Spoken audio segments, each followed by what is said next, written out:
Hello friends, welcome to my YouTube channel. इस video में हम लोग पढ़ेंगे बीए 6 सेमेस्टर हिस्ट्री में पेपर सेकंड का यूनिट थर्ड औपनिवेशिक काल में भू राजस्व प्रणाली यानी स्थायी बंदोबस्त, रैयतवाड़ी एवं माहलवाड़ी व्यवस्था के ऑब्जेक्टिव टाइप क्वेश्चन।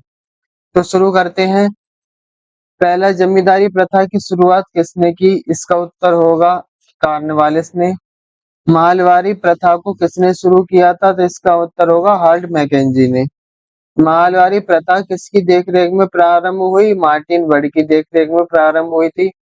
भूमि कर व्यवस्था के प्रवर्तक माने जाते हैं। आंसर होगा इसका मार्टिन वड।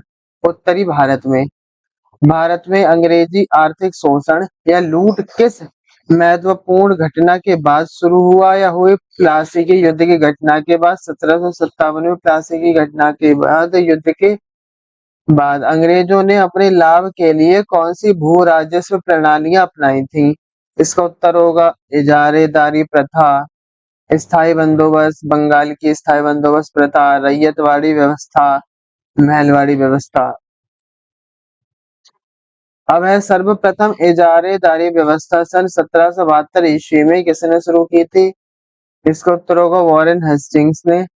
सर्वप्रथम इजारेदारी व्यवस्था वॉरेन हेस्टिंग्स द्वारा किस स्थान पर लागू हुई थी?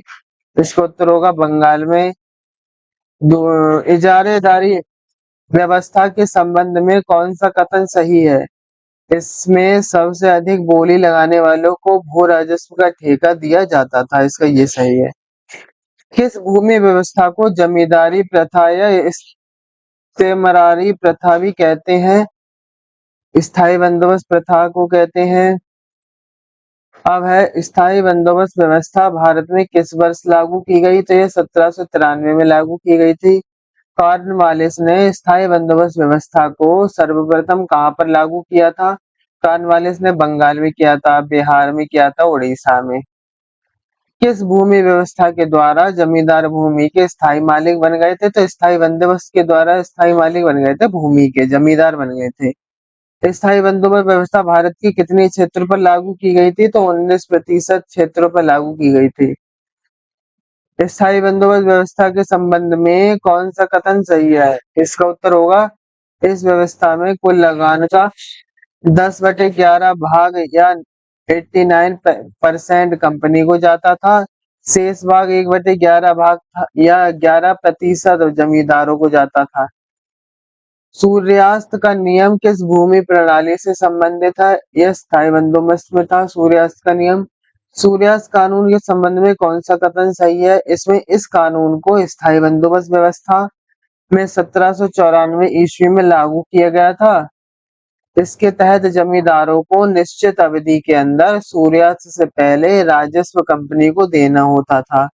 न ऐसा होने पर जमींदार की जमीन नीलाम हो जाती थी और किसी और जमींदार को दे दी जाती थी। अब है रैयतवाड़ी व्यवस्था 1820 ईस्वी में सर्वप्रथम वास्तविक रूप से किसने लागू की थी? इसका उत्तर है थॉमस मुनरो। सर्वप्रथम रैयतवाड़ी व्यवस्था 1820 ईस्वी में थॉमस मुनरो ने किस स्थान पर लागू की थी? इसका उत्तर होगा मद्रास तथा बंबई में। रैयतवाड़ी व्यवस्था भारत के कितने क्षेत्र में लागू हुई थी?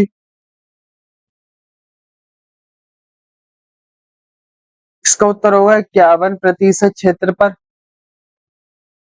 रैयतवाड़ी व्यवस्था के संबंध में कौन सा कथन सही है? इसमें रैयत का अर्थ किसानों से था, अर्थात इस व्यवस्था में कंपनी किसानों से सीधा लगान वसूलती थी। इस व्यवस्था के द्वारा जमींदारी प्रथा को समाप्त कर किसानों को भूमि का वास्तविक मालिक बना दिया। यानी रैयतवाड़ी व्यवस्था में सीधे भू राजस्व जो वसूलता था, उसने सीधे रैयत यानी किसान से सीधा संपर्क किया। जैसे दलालों का कोई काम नहीं रह गया, तो जो बीच में पैसा खाते थे। समस्त भारत की भूमि पर अपनाई गई भू राजस्व प्रणाली कौन सी थी? सबसे ज्यादा कौन सी अपनाई गई थी? तो रैयतवाड़ी व्यवस्था काफी प्रचलन में आ गई थी। सबसे ज्यादा रैयतवाड़ी व्यवस्था अपनाई गई। सर्वप्रथम माहलवाड़ी व्यवस्था को लागू करने के लिए किसने 1819 ईस्वी में प्रस्ताव रखा था? आंसर होगा हार्ड मैकेंजी ने इसका। 1822 ईस्वी में माहलवाड़ी व्यवस्था को वास्तविक रूप से कहाँ लागू किया गया था? इसका उत्तर होगा पंजाब, उत्तर प्रदेश, मध्य प्रदेश। 1822 ईस्वी में किसने मालवाड़ी व्यवस्था को लागू किया था? तो 1822 में मार्टिन वर्ड ने लागू किया था। मालवाड़ी व्यवस्था कितने प्रतिशत क्षेत्र पर लागू किया? आंसर इज 30% क्षेत्र। 30%। मालवाड़ी व्यवस्था के संदर्भ में कौन सा कथन सही है? इसमें महल का अर्थ गांव से था, अर्थात इस व्यवस्था में कंपनी पूरे गांव का राजस्व गांव के मुखिया से वसूलती थी। मुखिया को किसानों को भूमि से बेदखल करने का अधिकार था। ये सभी सही है। आमिल कहते थे, आमिल किसे कहते थे? तो राजस्व अधिकारी होता था जो भू राजस्व इकट्ठा करता था, वो आमिल कहलाता था। Poverty and un British rule in India किसकी पुस्तक है? ये दादा भाई नौरोजी ने लिखा है। कृषि राहत अधिनियम कब पारित हुआ? ये 1879 ईस्वी में पारित हुआ था, जब बम्बई में रैयतवाड़ी व्यवस्था में भू राजस्व 100% तक हो गया था। जांच पड़ताल करने पर तब किसानों ने विद्रोह कर दिया था, तो इसलिए कृषि राहत अधिनियम लाया गया। मद्रास में रैयतवाड़ी व्यवस्था में भूमि कर था, इसमें 50% भूमि कर था प्रारंभ में, फिर 1807 ईस्वी में घटाकर इसे 33% कर दिया गया। तो आज की वीडियो हम लोग यही समाप्त करेंगे। चैनल को सब्सक्राइब, वीडियो को लाइक करें। धन्यवाद।